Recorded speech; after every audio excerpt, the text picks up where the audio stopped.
Hello friends, welcome to money మంత్ర. నేను మీ రామకృష్ణ. మనం రోజు లైఫ్కి సంబంధించి, ఫైనాన్స్కి సంబంధించి, డైరెక్ట్ సెల్లింగ్ సంబంధించి చాలా టాపిక్స్ మాట్లాడుకుంటాం కదా. ఈరోజు మన సబ్స్క్రైబర్ ఒక అతను అడిగిన క్వశ్చన్ గురించి డిస్కస్ చేద్దాం.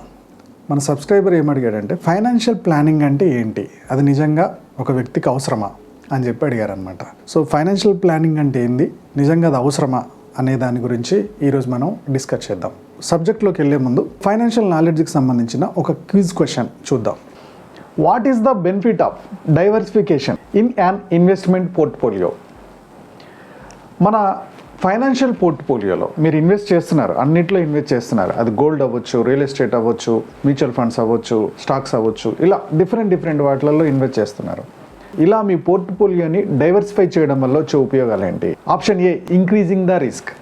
మనం పెట్టిన పెట్టుబడి లాస్ అవ్వడానికి స్కోప్ ఎక్కువగా ఉంటుంది. Option B, reducing the risk. మనం పెట్టిన పెట్టుబడి రిస్క్ చాలా తక్కువగా ఉంటుంది. C, maximising short term gains. అంటే మనకి షార్ట్ టర్మ్లో గెయిన్స్ ఎక్కువగా వస్తాయి. D, focusing on one type of asset. Correct answer కామెంట్లో పోస్ట్ చేయండి. ఒకవేళ మీకు ఆన్సర్ తెలియకపోతే రేపటి వీడియోలో కరెక్ట్ ఆన్సర్ చెప్తాను. ఇక సబ్జెక్ట్లోకి వస్తే, ఫైనాన్షియల్ ప్లానింగ్ అంటే మనం ఆర్థికంగా ఏ పొజిషన్లో ఉండాలని ఒక గోల్ పెట్టుకోవడాన్ని ఫైనాన్షియల్ ప్లానింగ్ అంటారు. ఇప్పుడు నిజంగా ఫైనాన్షియల్ గోల్ అవసరమా? జాబ్ వచ్చింది, ఆ జాబ్ తోటి ప్లాన్ చేసుకుంటే వెళ్ళిపోతే అయిపోద్దిగా, దీనికి గోల్ ఎందుకు అని చాలామందికి డౌట్ ఉంటుంది. ఓకే, దానికి మీకు ఒక ఎగ్జాంపుల్ చెప్తా. ఒక వ్యక్తి రైల్వే ఎంక్వైరీకి కాల్ చేసి, సార్ ఢిల్లీకి వెళ్ళే ట్రైను ఎన్ని గంటలకు ఉంది అని చెప్పి అడిగాడు. సో దానికి ఆ రైల్వే ఎంక్వైరీ ఆఫీసరు అడిగాడు అనమాట, మీరు ఎక్కడి నుంచి కాల్ చేస్తున్నారు, ఏ ఏరియా నుంచి ఢిల్లీకి వెళ్ళాలనుకుంటున్నారు, ఇది మీరు నాకు క్లారిటీ ఇస్తే ఢిల్లీకి వెళ్ళే ట్రైను ఏమున్నాయో నేను చెప్తా. ఎగ్జాంపుల్కి నువ్వు కన్యాకుమారిలో ఉన్నావు, నువ్వు కన్యాకుమారి నుంచి ఢిల్లీ వెళ్ళడానికి ఏ ట్రైనో నేను చెప్పగలుగుతా. లేదా నువ్వు త్రిపురలో ఉన్నావు, అక్కడి నుంచి ఢిల్లీకి వెళ్ళడానికి ఏ ట్రైన్ ఉందో చెప్తా. ఓకే, లేదు నువ్వు శ్రీనగర్లో ఉన్నావు, అక్కడి నుంచి ఢిల్లీకి వెళ్ళడానికి ఏ ట్రైన్ ఉందో చెప్తా.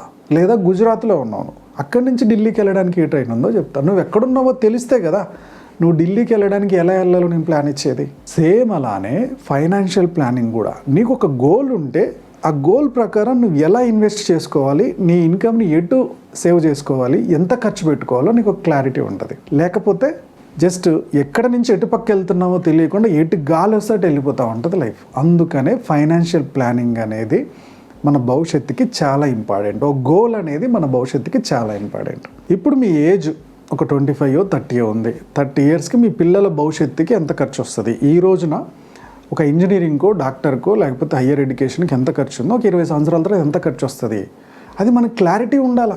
ఆ ఖర్చుకు తగ్గట్టు మనం సేవ్ చేసుకోవచ్చు. ఈ రోజున మీ రిలేటివ్స్లో, మీ కమ్యూనిటీలో పెళ్లి ఖర్చుకి ఎంత అవుతుంది, ఒక 20 సంవత్సరాల తర్వాత ఇన్ఫ్లేషన్ ప్రకారం ఎంత ఖర్చు వస్తుంది, ఇదే ఆర్థిక లక్ష్యం. ఈ రోజున ఇల్లు కొనడానికి ఒక డెవలప్ అవుతున్న ఏరియాలో ఎంత ఖర్చు ఉంది, మీరు ఒక 5-10 సంవత్సరాల తర్వాత కొనాలంటే మీ దగ్గర డౌన్ పేమెంట్ ఎంత ఉండాలి, లేదా ఒక 50% ఆఫ్ అమౌంట్ ఎంత ఉండాలి, ఒక 10 సంవత్సరాల తర్వాత ఆ ఇల్లు రేట్ ఎంత పెరుగుతుంది, మీరు ఎంత సేవ్ చేసుకోవాలి, ఇది క్లారిటీ ఉండాలి. Next, retirement. మనము జాబ్ చేస్తున్నప్పుడే కొంచెం డబ్బు దాచిపెట్టుకుంటాం. జాబ్ మానేసిన తర్వాత, రిటైర్ అయిన తర్వాత బతకడానికి మనకు నెల ఎంత అవసరం పడుతుంది.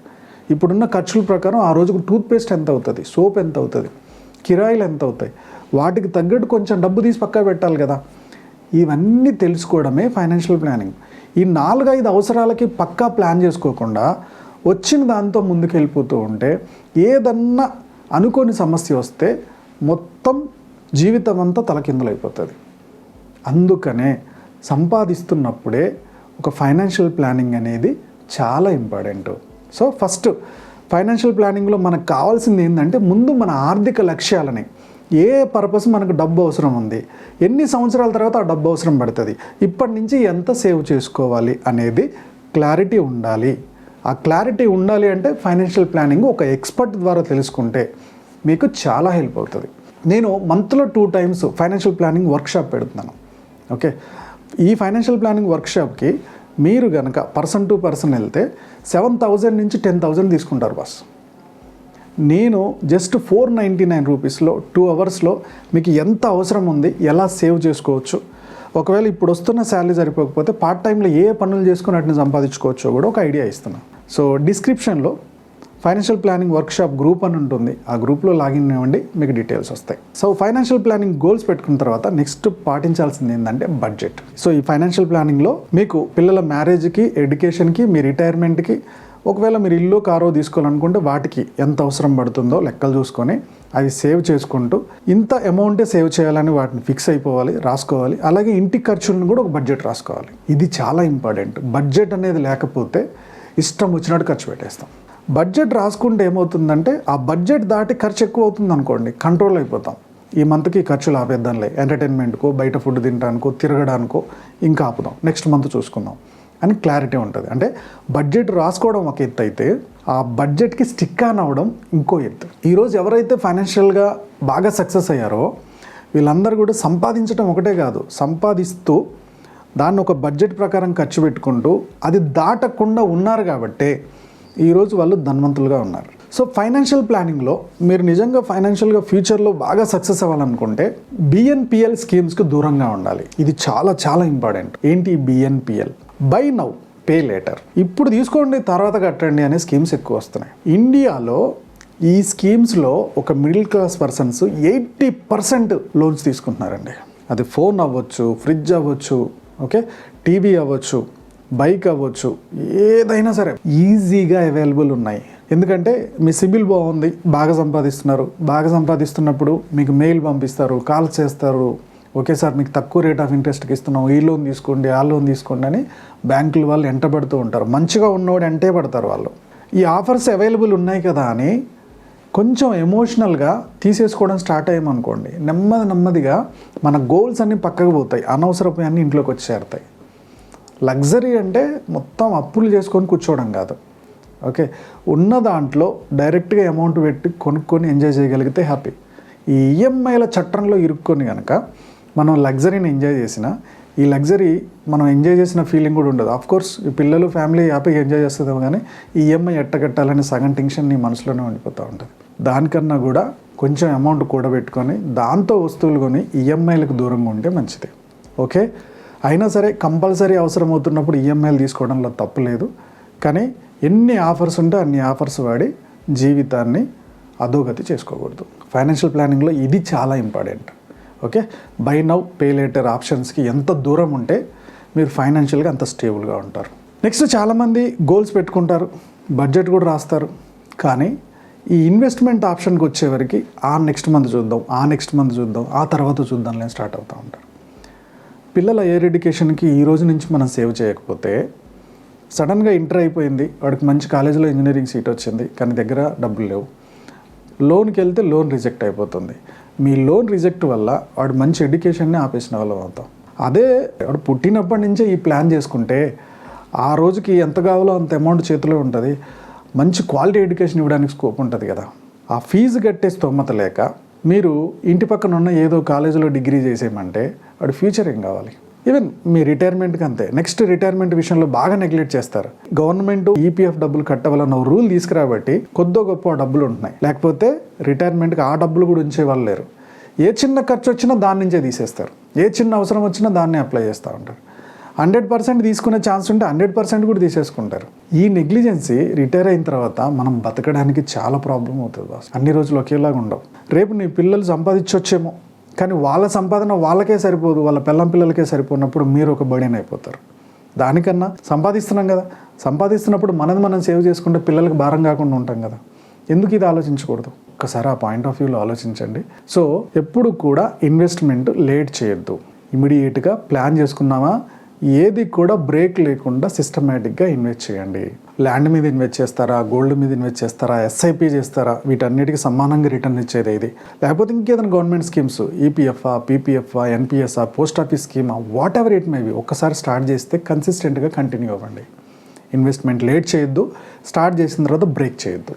అయితే ఇన్వెస్ట్మెంట్స్ స్టార్ట్ చేసే ముందే 1-2 సార్లు ఎంక్వైరీ చేసుకోండి. నువ్వు వెళ్తున్న ఇన్వెస్ట్మెంట్ నీ గోల్ రీచ్ అవ్వడానికి హెల్ప్ అవుతుందా, రేట్ ఆఫ్ ఇంట్రెస్ట్ ఎంత, ఎన్ని ఇయర్స్లో నీ గోల్ ఉంది, ఆ ఇయర్స్లో నువ్వు అనుకున్న అమౌంట్ వస్తుందా రాదా, ఇది ఒక్కసారి ఆ ప్రోడక్ట్ గురించి ఎంక్వైరీ చేసుకొని ఇది ఆ టయానికి రీచ్ అవుద్దా లేదో చూసుకొని చేయాలి. ఎగ్జాంపుల్కి మీ పిల్లోడి ఎడ్యుకేషన్కి ఆ రోజుకి 50 లక్షలు అవుతుంది అనుకుందాం. సో నెలకి నువ్వు ఒక సమ్ అమౌంట్ ఒక 5,000 10,000 నెల ఇన్వెస్ట్ చేయాలి. 15 సంవత్సరాల టైం ఉంది. రేట్ ఆఫ్ ఇంట్రెస్ట్ 12% వస్తే 50 లక్షలు వస్తుంది. లేదు నాకు సెక్యూరిటీ కావాలని నువ్వు రేట్ ఆఫ్ ఇంట్రెస్ట్ 5% 6% ఇచ్చే పోస్ట్ ఆఫీస్ స్కీమ్లో ఏదో పెట్టావు, అది 20 లక్షలు 22 లక్షలు వస్తుంది. సో ఇన్వెస్ట్మెంట్ ఒకటే, కానీ గోల్ రీచ్ అవ్వడానికి ఎంత గ్యాప్ వస్తుందో చూసుకోవాలి. అందుకని ఏ ప్రొడక్ట్లు అయితే మనం పిల్లల భవిష్యత్తు కోసం ఇన్వెస్ట్ చేయాలనుకుంటున్నామో అది ఆ టయానికి అంత రిటర్న్స్ ఇస్తుందా లేదా అని ఎంక్వైరీ చేసుకొని దిగాల. ఆర్థిక లక్ష్యాల్లో కంపల్సరీ ఉండాల్సింది ఇన్సూరెన్స్. ఇన్సూరెన్స్ అనేది చాలా చాలా ఇంపార్టెంట్ బాస్, దీన్ని అస్సలు నెగ్లెక్ట్ చేయకూడదు. ఇన్సూరెన్స్ వేరు, ఇన్వెస్ట్మెంట్ వేరు. చాలామంది ఏం చేస్తారంటే ఇన్వెస్ట్మెంట్ కోసం అని చెప్పి ఇన్సూరెన్స్ని ప్లాన్ చేస్తారు, అది బ్లండర్ మిస్టేక్. ఇన్వెస్ట్మెంట్ని ఇన్సూరెన్స్ని కలపకండి. ఇన్సూరెన్స్లో ముఖ్యంగా హెల్త్ ఇన్సూరెన్స్, లైఫ్ లేదా టర్మ్ ఇన్సూరెన్స్ ఉండాలి. ఓకే, సో ఎగ్జాంపుల్కి హెల్త్ ఇన్సూరెన్స్ ఉందనుకోండి, సడన్గా ఏదైనా పెద్ద ప్రాబ్లం వచ్చింది, మీ ఆస్తులన్నీ అమ్మి హాస్పిటల్కి ఖర్చు పెట్టక్కర్లా, ఇన్సూరెన్స్ మిమ్మల్ని కాపాడుతుంది, health insurance. Next life insurance లేదా టర్మ్ ఇన్సూరెన్స్. సడన్గా సంపాదిస్తున్న వ్యక్తికి ఏమన్నా అయింది, వైఫ్ పెద్దగా చదువుకోలే, పిల్లలు 3rd క్లాస్ 4th క్లాసే చదువుతున్నారు, మరి వాళ్ళ ఫీజు ఏంటి, ఆ ఇల్లు ఎట్ట గడవాలా? అదే మనం సంపాదిస్తున్న వార్షిక ఆదాయంలో ఒక 20% ఆ అమౌంట్ని మీరు ఇన్సూరెన్స్ కడితే ఇప్పుడు మీకు ఎంత నెల వస్తుందో సేమ్ అదే నెల పిల్లల చదువుకి వాళ్ళ ఇల్లు గడవడానికి డబ్బులు వస్తాయి. అందుకని లైఫ్ ఇన్సూరెన్స్ ఉండాలా. ఎట్ ద సేమ్ టైం మీరు ఒక పెద్ద వస్తువు ఏదైనా తీసుకున్నా, పెద్ద కారు, పెద్ద లోన్ ఏదైనా తీసుకున్నా, పర్సనల్ లోన్ అవ్వచ్చు, హోమ్ లోన్ అవ్వచ్చు, కార్ లోన్ అవ్వచ్చు, ఏదైనా ఒక ఇన్సూరెన్స్ తీసుకుంటే దానికి తగ్గట్టు టర్మ్ ఇన్సూరెన్స్ లేదా లైఫ్ ఇన్సూరెన్స్ ఉండాలి. అలా ఉన్నప్పుడు ఏమవుతుందంటే వ్యక్తికి ఏమన్నా అయితే ఆ వస్తువుని వాళ్ళు వచ్చి తీసుకెళ్ళిపోరు, మీ ఇల్లు కానీ కారు కానీ పర్సనల్ లోన్ కానీ మీ నెక్స్ట్ వాళ్ళ మీద బర్డెన్ పడదు, ఆ లోన్ని రికవరీ చేసేసుకుంటారు. సో ఆ ఇల్లు వాళ్ళకు ఉండిపోతుంది. ఇది చాలా చాలా ఇంపార్టెంట్. సో లైఫ్లో ఇన్సూరెన్స్లు అనేది కంపల్సరీ చేసుకోండి, బట్ ఇన్సూరెన్స్ని ఇన్వెస్ట్మెంట్ లాగా చూడొద్దు. ఇన్వెస్ట్మెంట్ వేరు, ఇన్సూరెన్స్ వేరు. నెక్స్ట్ వచ్చేసి లోన్స్ అండి. కొద్దిగా పాజిటివ్ లోన్స్ ఉంటే హ్యాపీ. మీ బిజినెస్ డెవలప్మెంట్ కోసమో లేకపోతే ఇల్లు తీసుకోవడానికో ఓకే, కానీ personal loans, travel loans, product మీద లోన్స్, ఇలాంటి వాటి వల్ల తీసుకోవడం వల్ల ఇందాక మనం మాట్లాడుకున్నట్టే అప్పుల పాలు అయిపోతూ ఉంటాం. ఈ అప్పుల పాలు వల్ల మానసిక ఒత్తిడి ఎక్కువైపోతూ ఉంటుంది. కన్సిస్టెంట్గా జాబ్ ఇంట్రెస్ట్ ఉన్నా లేకపోయినా వెళ్ళాల్సి వస్తూ ఉంటుంది, వాళ్ళు ఏమన్నా పడాల్సి వస్తుంది. ఒక పక్క వాళ్ళ మీద కోపం వచ్చి రిజైన్ చేయాలనిపిస్తుంది, కానీ లోన్స్ గుర్తొస్తాయి. సో మనసు చంపుకొని బతకాలి. దీనివల్ల చాలా హెల్త్ ఇష్యూస్ వస్తాయి. లోన్స్ లేకుండానే 90% మీ లైఫ్ లీడ్ చేయడానికి ట్రై చేయండి. దీనివల్ల చాలా మనశ్శాంతిగా బతకడానికి స్కోప్ ఉంటుంది. Okay friends, so financial planning important ఏందో అర్థమైంది అనుకుంటున్నాను. సో మీ లైఫ్ ఇప్పుడు పిల్లల స్కూల్కి వీటికి ఎంత ఖర్చు అవుతుంది, ఇప్పుడు వెళ్ళిపోతుంది కదా అని చూడకండి. భవిష్యత్తులో రాబోయే ఖర్చులు ఏంది, ఇన్ఫ్లేషన్ ప్రకారం ఎంత ఖర్చు పెరుగుతుంది, దీనికి ఎంతెంత సేవ్ చేసుకుంటే బాగుంటుంది ఒక్కసారి క్యాల్కులేట్ చేసుకోవాలి. మీ పిల్లోడి ఎడ్యుకేషన్కి 15 సంవత్సరాల టైం ఉంది, అప్పటికి ఒక 1 కోటి రూపాయలు అవసరం పడితే మీరు ఇప్పటి నుంచి తక్కువ అమౌంట్ సేవ్ చేసుకుంటే, జస్ట్ ఒక 20-30 లక్షలు సేవ్ చేస్తే మిగిలింది కాంపౌండింగ్ అయ్యి 80 lakhs ఇంట్రెస్టే వస్తుంది. టైం ఎక్కువ ఉంది కాబట్టి. అలా కాకుండా 2-3 సంవత్సరాల టైం ఉంది, అప్పుడు ఇన్వెస్ట్మెంట్ స్టార్ట్ చేద్దామంటే మీరు 80 లక్షలు ఇన్వెస్ట్ చేస్తే జస్ట్ 20 లక్షలే వడ్డీ వస్తుంది. అందుకని చిన్నప్పుడే ఇన్వెస్ట్ చేయండి, పెద్దగా అయినాక చాలా వెళ్ళిపోతుంది. మీ రిటైర్మెంట్ కూడా స్టార్టింగ్ స్టేజ్లోనే ఇన్వెస్ట్ చేసుకుంటూ పోండి. రిటైర్ అయ్యడానికి పెద్ద రిటర్న్ చూడగలుగుతారు. 40-50 సంవత్సరాలు వచ్చిన తర్వాత అయ్యో రిటైర్ అయ్యే వరకు ఏం లేవని చెప్పి అప్పుడు పోగేసుకుంటే మీకు పెద్ద రిటర్న్స్ చూడలేవు. అందుకని ఇన్వెస్ట్మెంట్కి ఎప్పుడూ కూడా లాంగ్ రన్లోనే ఎక్కువ రిటర్న్స్ ఇస్తాయి. సో ఇన్వెస్ట్మెంట్ ఒక మిడిల్ క్లాస్ పర్సన్కి రిటర్న్స్ అనేది స్లోగా రావాలి, బట్ భవిష్యత్తులో స్టాండర్డ్గా రావాలంటే టైం టేకింగ్ ప్రాసెస్. ఇమీడియట్గా డబ్బులు చూడాలంటే ఇమీడియట్ స్కీములలో స్కాములలో ఇరుక్కోవాల్సి వస్తుంది. దానికన్నా కన్సిస్టెంట్గా ఇన్వెస్ట్ చేసుకుంటూ వెళ్ళండి, మీ ఆర్థిక లక్ష్యాలు రీచ్ అవ్వడానికి చాలా స్కోప్ ఉంటుంది. ఈ వీడియో మీకు నచ్చింది అనుకుంటున్నాను. నచ్చినట్టయితే లైక్ చేయండి, కామెంట్ చేయండి, మీ ఫ్రెండ్ సర్కిల్లో షేర్ చేయడం మర్చిపోకండి. మా యూట్యూబ్ ఛానల్ చూస్తున్న మా వ్యూవర్స్, మా సబ్స్క్రైబర్స్ లైఫ్లో ఎప్పుడు కూడా గొప్పగా స్థిరపడాలని కోరుకోవడంలో మా మనీ మంత్రం ముందుంటుంది. Go self made.